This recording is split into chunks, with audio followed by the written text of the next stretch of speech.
Hello प्यारे विद्यार्थियों, स्वागत है आपका एक बार पुनः नए वीडियो में। आज हम कक्षा 8 हिंदी कार्य पुस्तिका में कार्यपत्रक 23, 24 और 25 हल करेंगे। 23 में दक्षता गद्यांश अथवा पद्यांश को पढ़कर समझ के साथ प्रश्नों के उत्तर दे पाना, कविता कहानी या कविता की समझ का उपयोग कर पाना। किसी जंगल में एक हरा भरा पेड़ था। उस पेड़ पर बहुत से पक्षी अपना घोंसला बनाकर रहते थे। उन पक्षियों में एक तोता भी था, वह शाकाहारी था।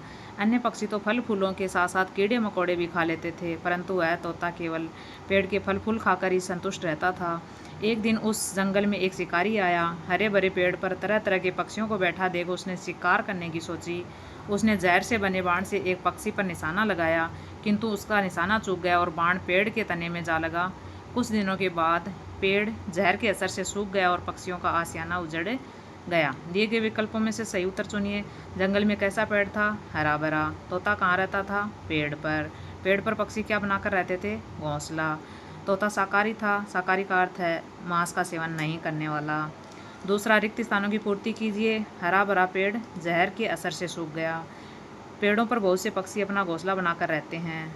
बाण के जहर से पेड़ सूख गया। शाकाहारी पक्षी फल फूल खाकर ही अपनी भूख मिटाते हैं। अशुद्ध शब्दों को शुद्ध करके लिखिए। घोंसला, महात्मा, पश्चात, धार्मिक। शब्द युग्मों से वाक्य बनाइए। देखो, दाल, हरा भरा बगीचे में हरा भरा पेड़ है। दाल रोटी, पौसार में शुक्रवार को दाल रोटी बनती है। खाना पीना, खरगोश ने खाना पीना छोड़ दिया है।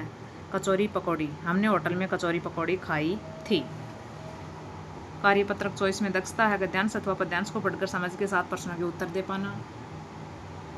दी गई कहानी को पढ़कर प्रश्नों के उत्तर दीजिए। एक नदी के किनारे ताड़ का भारी पेड़ था। वह बहुत मोटा और मजबूत था। उसके निकट ही सरकंडे के कुछ पौधे उगे हुए थे, जिनके तने नरम तथा लचीले थे। एक दिन जोर की आंधी आ गई। ताड़ का पेड़ बहुत खूब मजबूत होते हुए बीच में से टूट गया तथा सरकंडों के पौधों के बीच जा गिरा, परंतु सरकंडों के पौधों को किसी प्रकार की कोई हानि न हुई। यह देखकर वह हैरान हुआ और वह उनसे पूछने लगा, क्या कारण है कि नरम और कमज़ोर होने पर भी आंधी तुम्हारा कुछ न बिगाड़ सकी, जबकि मजबूत होते हुए भी मैं टूट गया?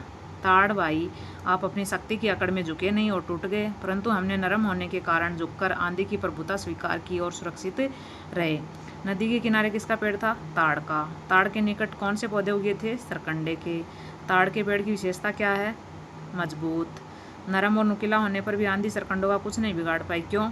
क्योंकि सरकंडे का तना नरम और लचीला होने के कारण वह आंधी से झुक गया। आंधी ने ताड़ के पेड़ को क्या नुकसान पहुंचाया?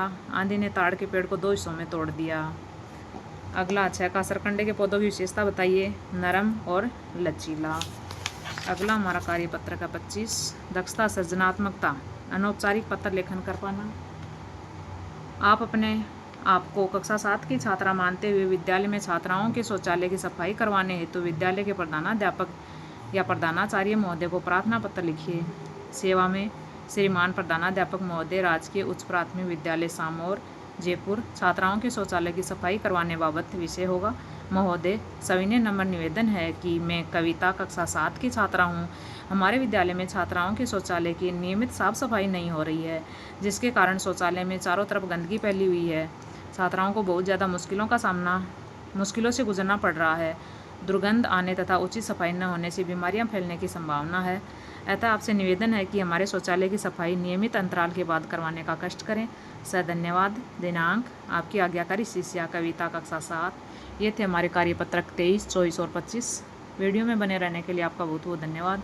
वीडियो अच्छी लगी हो तो वीडियो को लाइक, शेयर और चैनल को सब्सक्राइब ज़रूर कीजिएगा।